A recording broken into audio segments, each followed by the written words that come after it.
Another option, instead of using the lasso tool, or if you have a different color, the lasso tool to me works the best, but you do have a few other options. You can click on your pen icon, and I've changed it to white, and then I'm going to make it pretty big and say I don't want this to say week 5 for whatever reason. I want to change it to something else.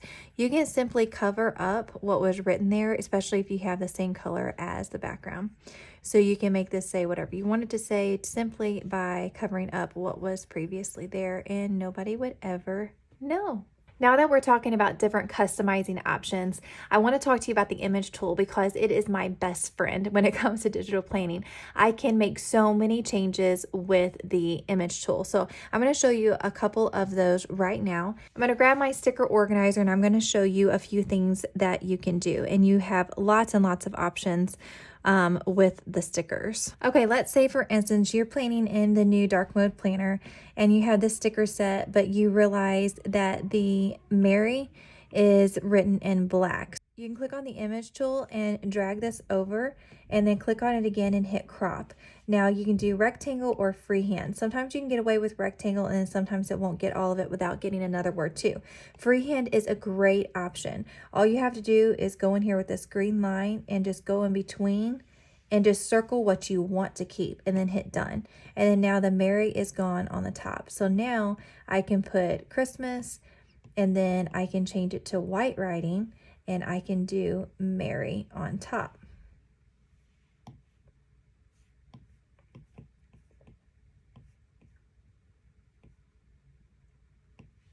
Or I could change it to a different color, but you can have so many different customizable options using the image tool. There could be all kinds of stuff that you don't necessarily want in a sticker. Say you have this baked cookie sticker here and you want to bring it over here, but you don't want it to say baked cookies. So we're going to hit crop.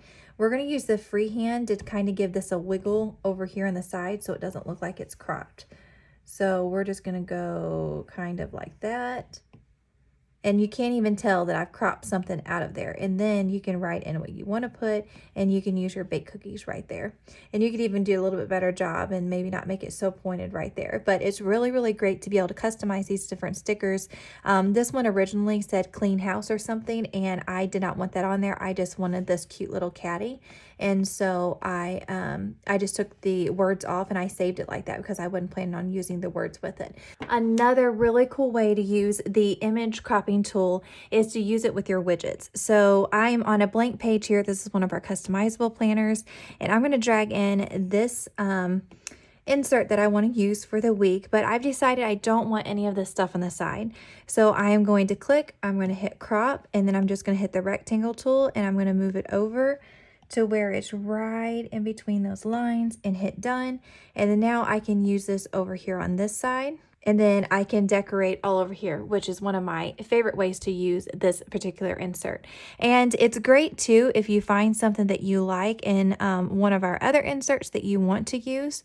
So I could bring one of these in and say I want to use which I wouldn't really want to use the morning, afternoon, and evening on this one. But say I did have a set schedule, so I wanted to put my morning, afternoon, and evening over here, and then I wanted the big events of the day to be over here. So I can crop something out of another insert and add it to this insert and just make your own to where it totally works for you.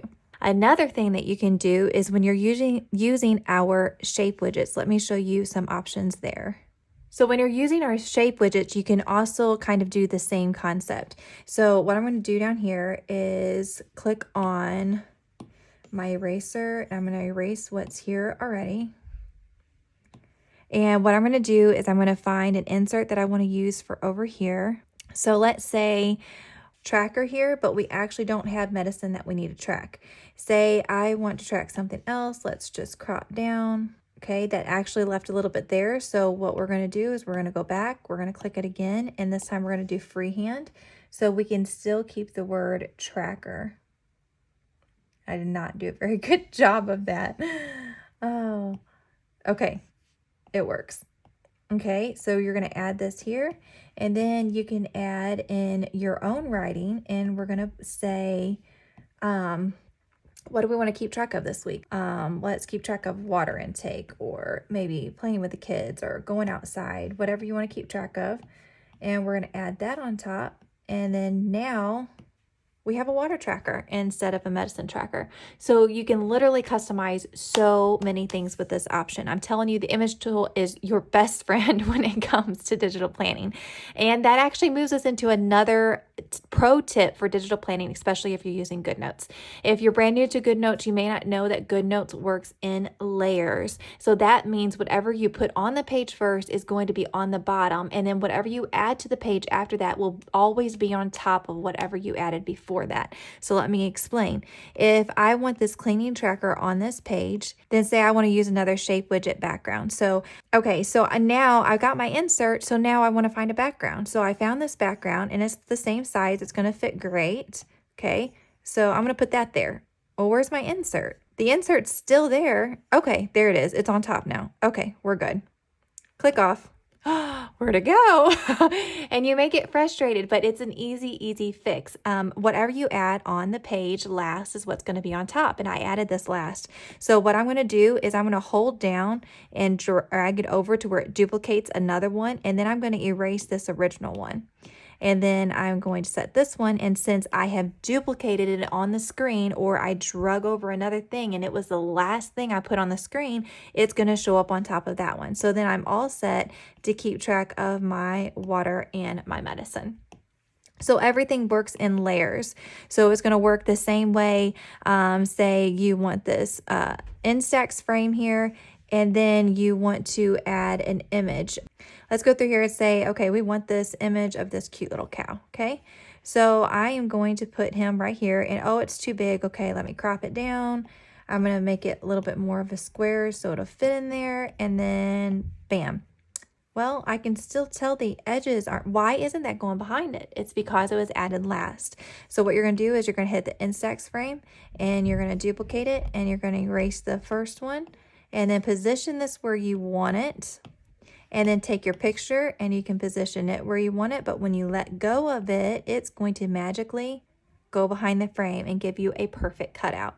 So it's the same thing with if I added one of these on before and I wanted to make it look like it was pinned onto the page. If I would have added that on first, it would be underneath this layer. But since I added it on last, it stays on top.